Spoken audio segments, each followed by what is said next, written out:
welcome back to the Sword of Truth podcast, a chapter-by-chapter reread of the Sword of Truth series with a witchcraft brew on the side. Spooky. Ooh, it's almost Halloween, not really at all.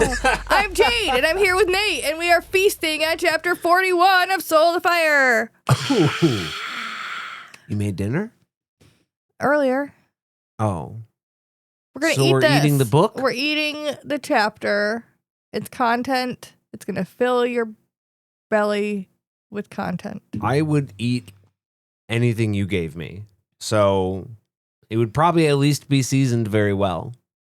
That's my goal in life. Ain't no bland food here. Ain't no bland episodes either. I know the people I come from, and I'm not trying to be that person.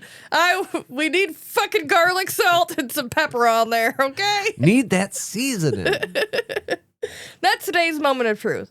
If you don't season your chicken, what are you doing? I got to reach a little farther for it.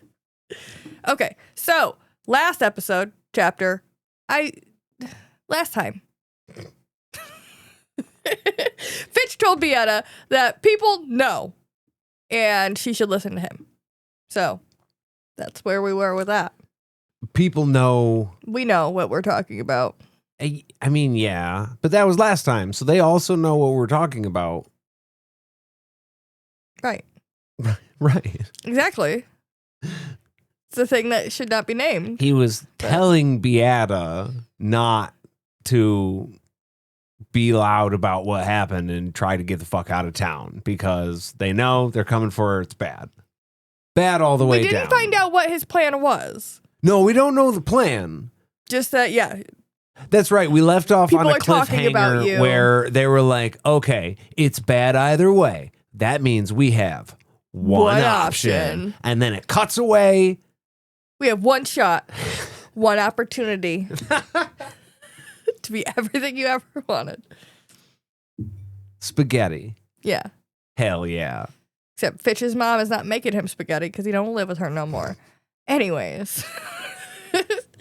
This episode opens at another feast. These people will be feasting all the time. And I don't know how they managed to make it sound like too much food. Because at first I'm like, fuck yeah, feast, let's go. And then that feeling when you've had too much food and the last thing you want is anything more in your mouth, that's where it's like, oh, it's too much.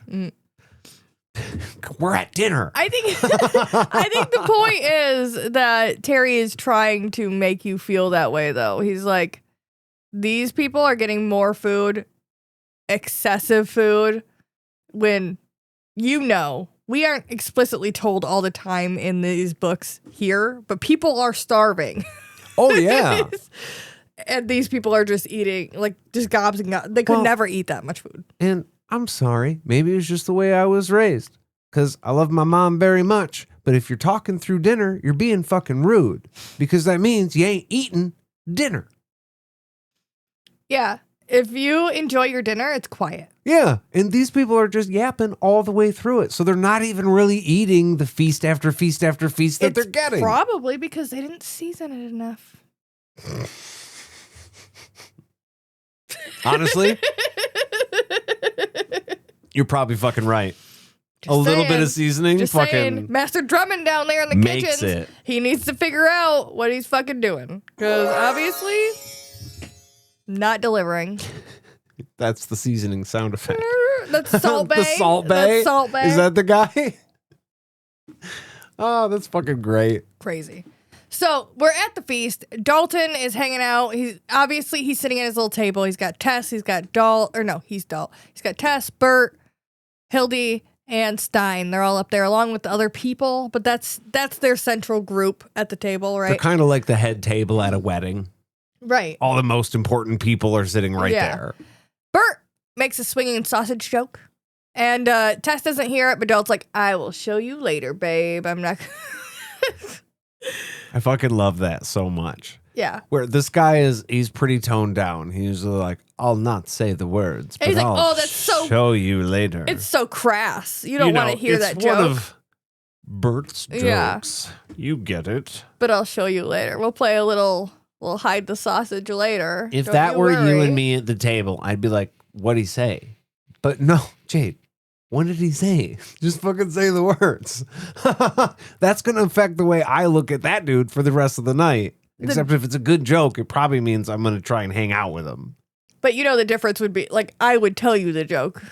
No, you absolutely would. And then You'd probably be upset tell you you a didn't better say joke. it first. Yeah. He missed his opportunity here, though. He could have said this, and it would have been funnier. No spaghetti for him. No spaghetti. Franca is here, too. She still makes it clear, like, through her little eye contact that she can't hear shit. She can't hear what's happening at the director, because the directors are all over at their own little table having a little shindig, chatting, and Franca can obviously not understand what's going on over there. But there are other gifted listeners that could possibly be here. This was something that came up a couple chapters ago, maybe more than a couple, but there was just the idea that maybe there's other magic users that we aren't privy to. Franca is one of the people that Dalt employs. Right. That we know of.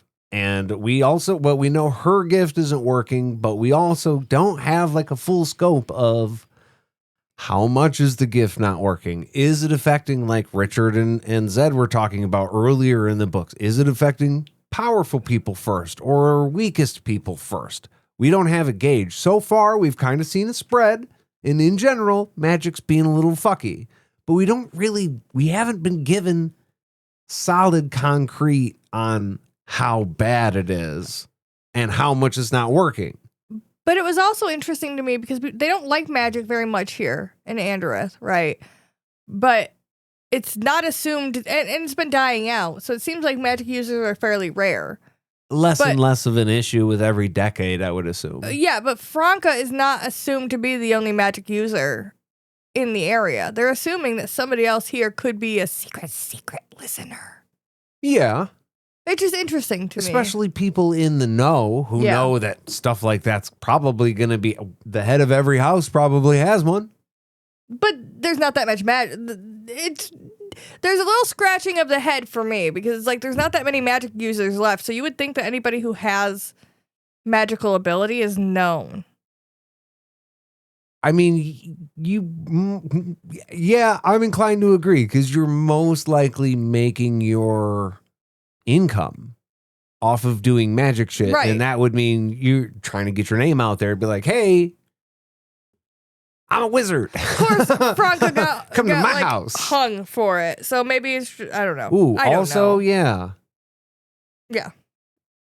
Just there's another layer here that we don't talk about with the magic users in the town.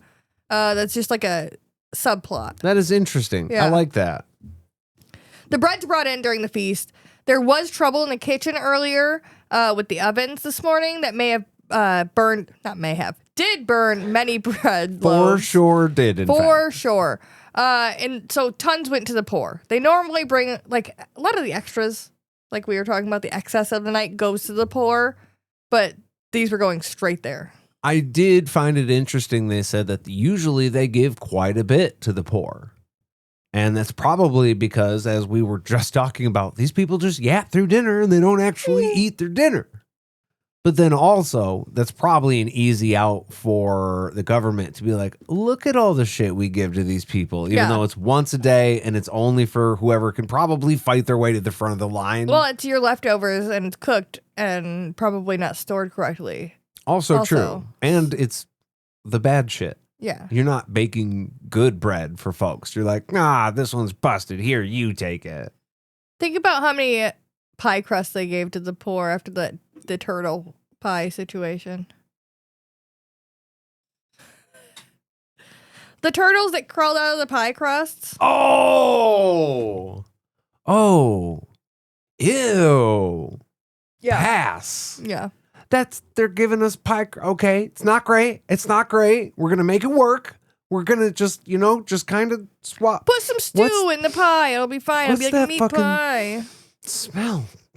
Yeah, it smells live like a fish turtle. tank. That's not Weird. cooked turtle. Weird. Real turtle. But one lady was burned real bad this morning with the bread loaves. She burned right with them. Because the ovens went crazy. That's what we hear. So, I don't know if there's anything going on in this book that might make ovens go crazy, but... Well, I will say that right around the time, I don't have the book in front of me because we're doing this live right now, and I 100% should, but I believe the word chime is used in the chapter. And usually I've been screaming whenever lurk is said, but I'm pretty sure the word chime was in this chapter. And I picked up on it listening to the audio. The pork at the turtles. That's a really good question. I don't know where they sourced those turtles or what they did after. Did they make... Oh. They probably cooked the turtles, right? They probably killed and cooked the turtles. No, the turtles came out of the pies. Yeah. They were alive. Which is silly. That means you had just turtle up in your pie. Yeah, and unsanitary. But then you have like hundreds of turtles. What are you doing with all those fucking turtles? Pets, I guess? I'm not really sure. Release them into the ocean? Release them into the wild? Anderith does back up to water. So, like, there's a chance that maybe they were just like, and now to the sea. And they'll do, like, a whole thing about it. Who got to spend their time catching turtles? Okay, I'm sorry. Yeah, who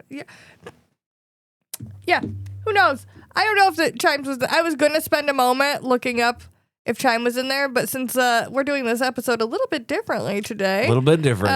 We're not really going to be editing a whole lot, so you guys are going to probably hear that little brief moment of silence.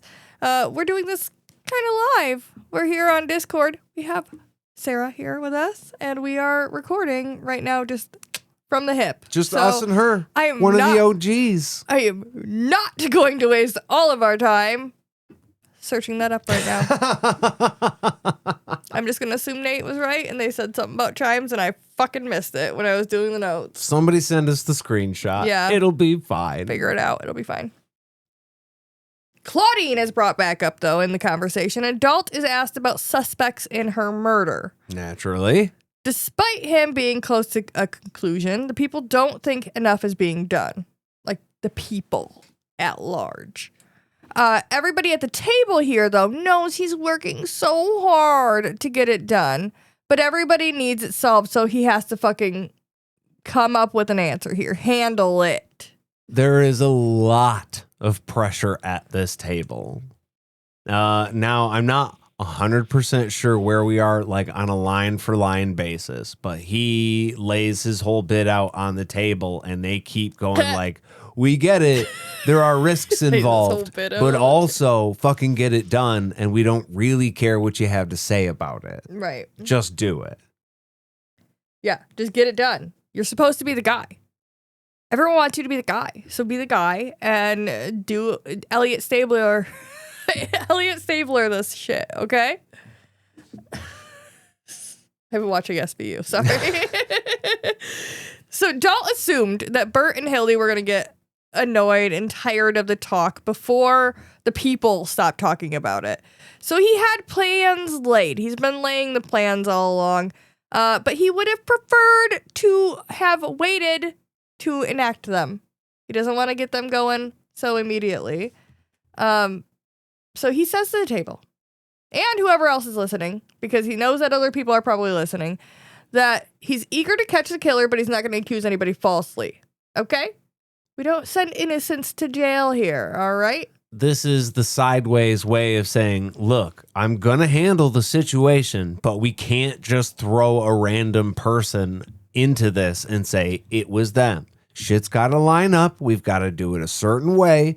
And even more so because of one very damn good reason he has, and he brings that up next. Exactly. He says, before he can be interrupted, he brings up the mother confessor. He's like, if she finds out, she's gonna fucking denounce all of us, along with along with the sovereign and the directors. Everybody's gonna be like, these fucking idiots got somebody innocent accused and killed. And this is also just a way of if for anybody listening, to make them go, okay, they are doing it, but that's why they don't want to move fast, so that can spread through the town, right? They're just trying to make sure that none of us get caught, and we didn't do anything. I mean, yeah, 100%. They want to make sure that their names stay 100% clear. But if they start making a whole lot of noise about this and doing shit that's not supposed to be done right, Yeah. I don't think I actually said that sentence correctly. No, Anyways, I think I might have said the last one. doing things the wrong way, it's going to catch somebody's notice, and it's going to catch the notice of the mother confessor. And then, because that's her realm, well, why'd you put that guy to death? You should have submitted a form. He should have been confessed, yada, yada, yada. Things should have been done that weren't. That's a problem. Yeah.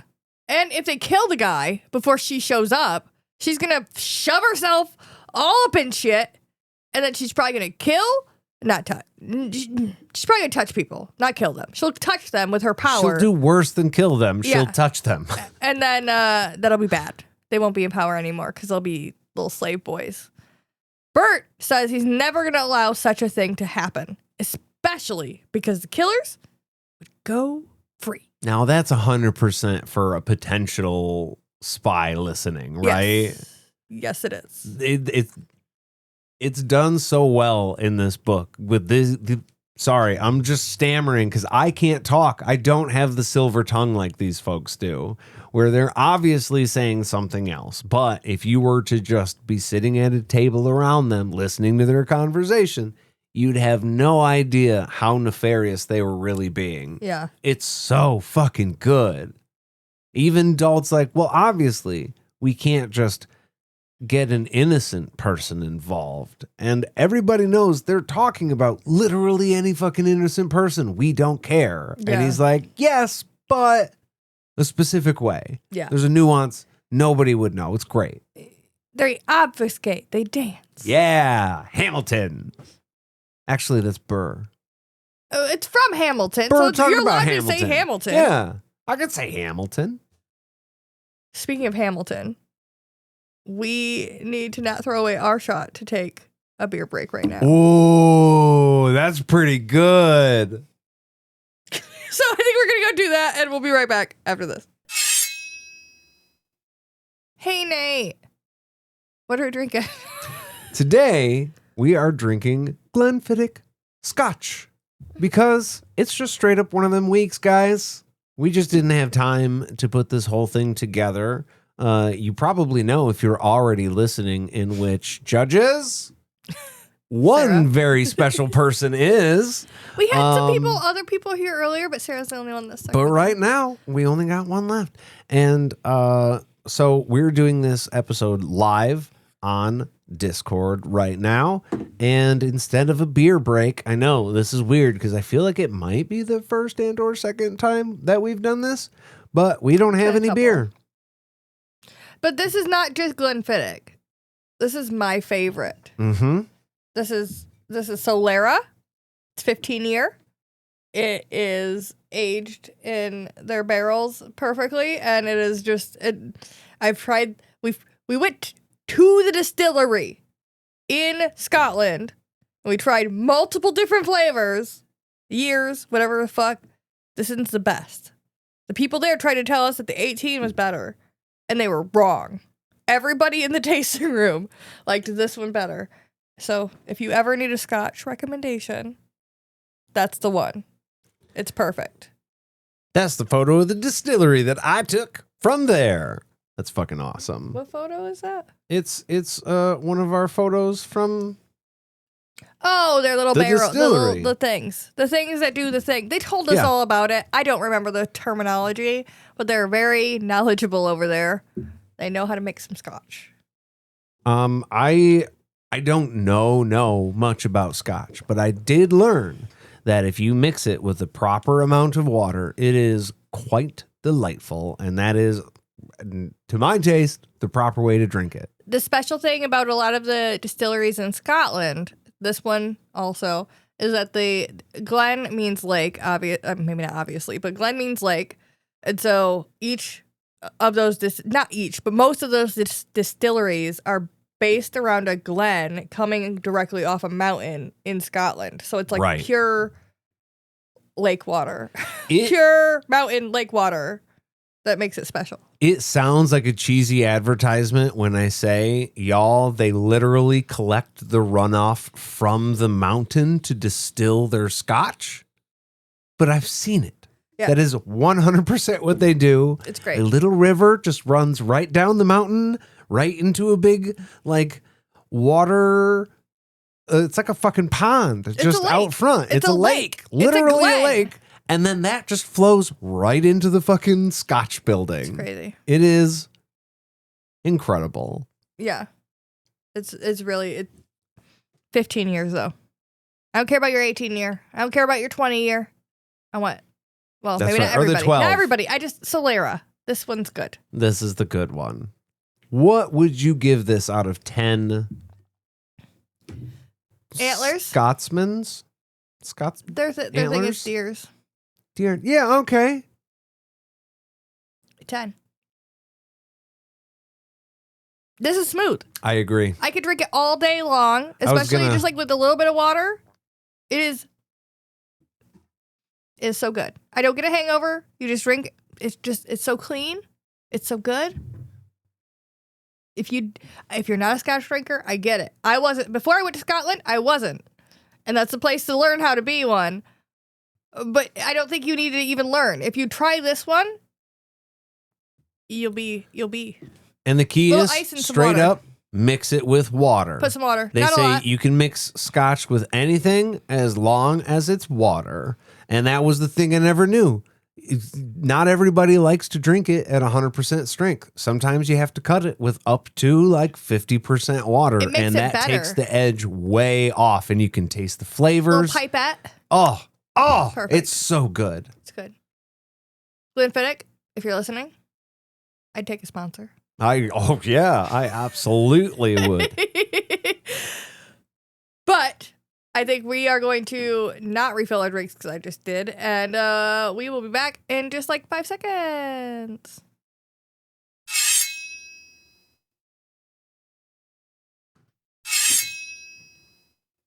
And we're back. And we're going to get into a really happy conversation here.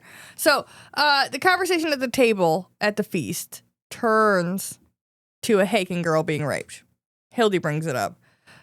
She orders that they need to find the ones that are responsible, and the two things are connected. Like Claudine and the Haken girl are connected, at least as far as the people of the city are concerned. They're starting to be like, we don't have this type of shit happen all the time. Two things right in a row, obviously. Got to be the same group of folks doing the whole thing. Bert knows that Dalt's just being thorough, right? Dalt's not taking his time. He's just being thorough. He's going to announce it like any fucking day. We all know it. But we need to make sure it's done before the girl's hauled to the magistrate, right? This is what I was talking about before. Like, they're saying, yeah. As Dalt is saying, look, I get it. I can get this solved for you. I'm not asking for more time. I'm asking for more tact. Yeah. And you got to give that to me to make sure that this thing can be handled in the way you want it handled in. So stop fucking like, yeah, you're going to do it that way, but also have it on my desk by 6 p.m. tonight, right? Like, no, motherfucker, sometimes this takes time. But Bert is specifically trying to make sure that no matter what happens, it doesn't go to the magistrate, because he knows that if she's found and talked to, it's coming back to him. If there's an official record, then the whole thing about Kaylin might actually happen. Yeah. Is your arm okay? You all right there? It's just my elbow. It's fine. Yeah, and if it goes to Kaylin, everybody's fucked. Like, that's the assumption, right? Well, it's that, but even just like, if it goes to the magistrate, if it goes to a judge, if the Haken girl is pulled in front of a judge, if Beata is pulled in front of a judge, she's going to tell the truth, especially because she assumes, hey, the Anders are going to tell the truth too. I'm sorry. She assumes that the Anders are going to tell the truth too. So she's just going to, so he doesn't want any of that, because he's going to be named if this rolls down the hill. Right. But Dalt has already started a different rock down the hill by way of Fitch. A rock? Shh. He just may need to shove it in a different direction, right? He had already gotten it going one way, but he might just need to abruptly move it a different way in order to get it to where they need it to go. Hey, no re-rolls unless it's cocked. Cocked. Stein suddenly freaks out over the burnt bread, and Dalt tries to keep it chill. He's like, hey, cut off the fucking bread. Like, just cut off the crust. Just cut off the crust. Honestly, for the first time in this whole book, that's a pretty practical answer from the crazy head cape man. Just cut off the bad part. No, that's not who said it. Dalt says that. Oh, shit. Yeah, well, I take it back. I misheard you. Never mind. Yeah, no. Wow, for the first time, I was like, you know what? For a crazy motherfucker with a head cape, yeah, he's got it. Save that shit. What's the matter with you? It feels very much like being in public with, like, say, my father. When he's, like, yelling about service worker or, like, getting upset about service workers or, like, his bread being a little overdone or something. And I'm like, motherfucker, literally? Just cut the crust off. It's fine. It's fine. Literally, it's fine. It's literally not a big deal. But Stein keeps shouting about them having issues with witches in the kitchen. And Dalton's like, no, we don't have fucking witches. There's just a flu problem, okay? It's a fireplace. They have issues sometimes. It's fine. I love how he's like, everybody knows that when you have witches in town, they fuck with your bread. They can't resist burning your bread. I'm like, what? Where did that come from? They come into town fully noble until they see that fucking nice, warm, crusty That's top. a wild and they're like, I'm going to fuck up that bread. Wild. Because people can't pay attention to their timing? Like, what is, like, I don't... Look, they had a lot of fucked up ideas. We just watched something the other day where they're like, yeah. So then they would get this witch and they would say, all right, so we're gonna weight you down and throw you in the river. And then if you sink, you weren't a witch. But it's like, so that means you're innocent, but you die anyways. What the fuck are we even doing? Bad idea, guys. Hey, guys. Bad idea. Witches burning the bread. Fuck off. Why would they care about your bread? And also, you're just like, is this just an excuse? I don't know. I can't. The scary man said it. That's why. I don't understand. It's wild. It's wild. Is that what he learned? Peeling their fucking scalps off? Anyways. Maybe he's fucking with the bread. He said he could find him, though. He's gonna root him out. He also thinks that it's also the witches that had raped the women and raped the one and killed the other. They're the bane of all existence. They have been fucking with everything. The bread and the women. Just spoiling the whole lot. To no end. I just like, to what? To well, wit. By saying that, he's taking away Dalt's ability to come up with the guy who did the crime. The group, the Hakens specifically, that did the crime, right? Because if Stein comes in and he was like, it was witches. And then Dalt finally gets Fitch and he's like, hey, this is the motherfucker that did it. Look, they stole the stuff. They took off. He's a witch! It could be. Or the public flips and they go, that ain't a witch. This guy's saying a witch did it. Obviously let Fitch go, which might actually be okay for us, but not really because he's a fucking murderer. And then let's go find somebody else. And then the thing that happened earlier in the book where they're just finding innocent people and killing them, i.e. the fucking witch trials, happens all over again. But there are witches in this world. That's the problem, is that there are magic users and they're trying to kill all of them. So Stein's just like, any bad thing that happens ever in your life, it's the witches. You know what that was there? It's the witches. That's a witch. That's a witch. Witch. But I don't think witches are just women either. Anybody with magic, I think, is a witch. Well, see, that's the thing, because, like, it's a little different from Sword of Truth, but, like, Harry Potter, right, they go to Hogwarts School for Witchcraft and Wizardry, implying that if you're a male, you're a wizard, and if you're a female, you're a witch. But all of my D&D knowledge tells me that that's very much not fucking right. And then all of my just general knowledge of lore and, like, weird stuff is different than both of those. Well, also, like, in this canon, we have sorceresses and witch women and wizards. So, I think the way it chalks up to me is in a way like a warlock has to have like a godly sugar daddy to be like, please, can I get magic spells? Witches don't do that. They ask the earth, which makes witches way more powerful than wizards or anybody else because the universe just gives them their shit. I think the Order are just calling any magic users witches. Also, yes. They're just generalizing. Okay, so Dalt goes from his side to the other side of the room, over to Stein. This side of that side, we're doing the... Yeah, anyways. You can't see this. Sarah might be able to see it, but I think she was doing some stuff. So this is a private thing. So we just it's just for us. We can it's see okay. us. We're watching ourselves we on know the what screen. happened. It's fine. Dalt moves over to Stein, leans in close, and is like, hey, I'm doing things my way for a goddamn reason, bud. If I want the horse to do the work. If I wanted just horse meat, I would fucking kill the horse. Right. Myself. I don't need you. There's more nuance going on here than you are letting on to, Stein. Shut the fuck up. Shut the fuck up.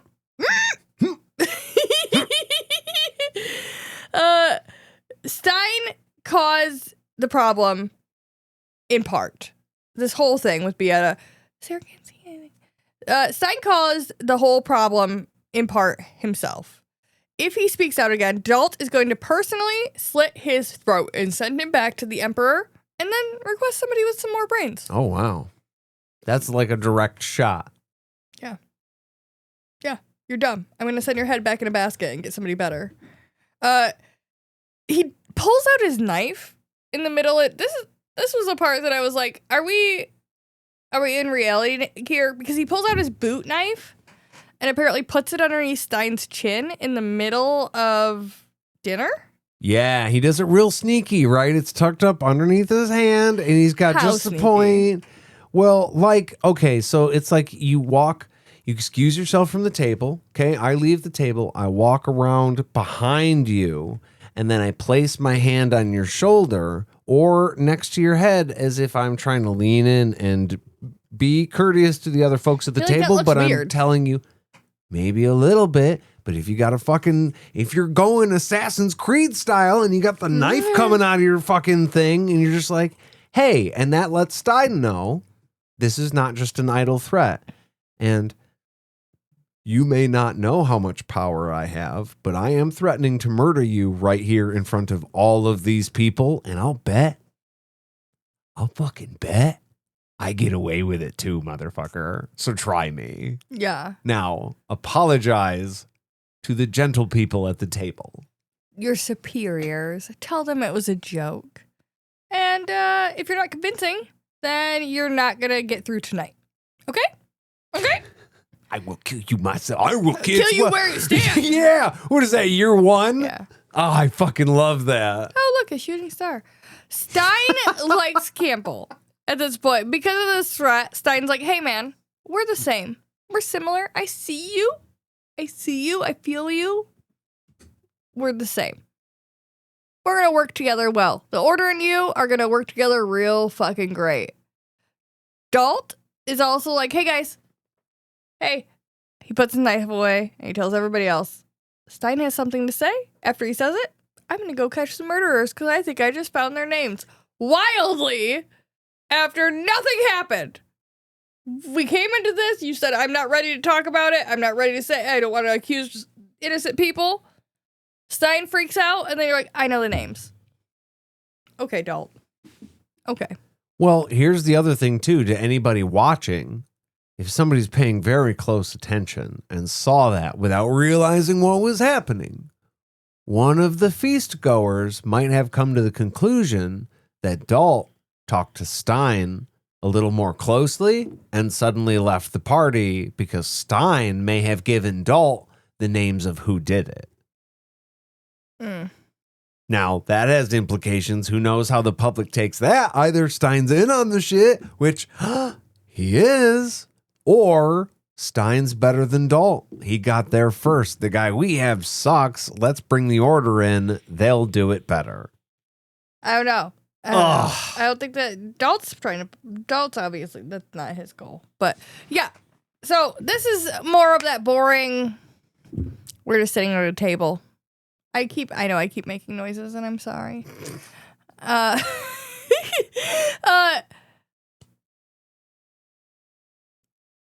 This is another one of those, just like, we're talking political intrigue, whatever episodes. Hopefully we're going to get through these couple of slog episodes or chapters, and then pretty quick here, we're going to get to some real meaty, good stuff in this book. So I'm excited. I don't know how you feel, but that's my wizard note for today. I agree with you. This is the slog of the 5th book. We've seen many, many, many people talk about this chunk of the book. However, this scene between Dalt and Stein got me back a little bit, because I know Dalt's a piece of shit, but you know what? I really struggle with Game of Thrones too. All of those political episodes when it's just yap, yap, yap, yap, yap. Yeah, oh, that's fine. Oh, high drama. Fucking kill somebody. And I know that makes me a bit of a simpleton, but man, it's nice to see the bad guy do something. Like, he's doing bad things, but like, I want to see him threaten violence. I want to see him clearly do a bad thing. Oh, just wait. Even no spoilers. I mean, I get it. I get it. I feel. It's coming. It's coming. The end of this book, I really do like the end of this book, so I'm excited to get there. So that's a prophecy for all of you, is I'm gonna be super excited in a number of chapters to discuss some of these characters. Hell yeah. If you have any thoughts on these characters or anything like that, I would love to hear them. Nate would love to hear them too. Yes, I would. Write to us in your journey books to podcastatt@gmail.com, or find us on any of our social medias. Glug, glug, glug. If you would like to support this podcast and hear some more exclusive content, find us over on patreon.com/podcastatt. And that's where you're going to find every tier is actually a happy tier. Oh. I don't know if you've ever tried a happy tier, but if you go to our Patreon, you will. I promise. It makes pure magic. Thank you all for listening. That's all for us, friends. We'll see you real soon.